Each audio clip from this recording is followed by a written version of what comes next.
up mga kayo? May biyahe na naman tayo today sa Tagaytay ulit. Nakalimutan ko yung name ng hotel. At yun na nga mga kayo, nandito na tayo sa may Abagatan, T. Manila. Uy, yung tatlo kong tropa, pasalpi naman, busy niya mag-cellphone eh.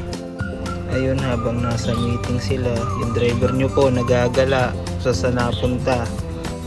Oh siya, let's go na nga, pabalik dun sa lobby. Baka mapagalitan tayo, masyado tayong gala. Yan, dito na tayo sa may lobby. Tamang video lang oh.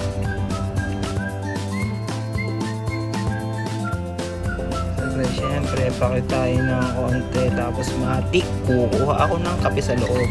Unang kape ko dito sa lobby. Yun with Kuya Jack. Kami muna ang babysitter nito ni Margo. Ayun yung driver nyo, nagagala na naman. Habang yun, nandun pa rin sila sa loob. Ako ito nagagala, pa video lang. Sayang kasi yung gala. Tapos tumila pa yung ulan yan dito ako muntik madulas.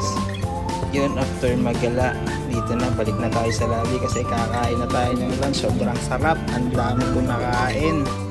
Lalo na yung bangus, sinasabi ko, walang tapo. Yan, ito kape na naman, pangalawa na. Siyempre, makalipas ang isang oras, kape ulit ang pangatlo.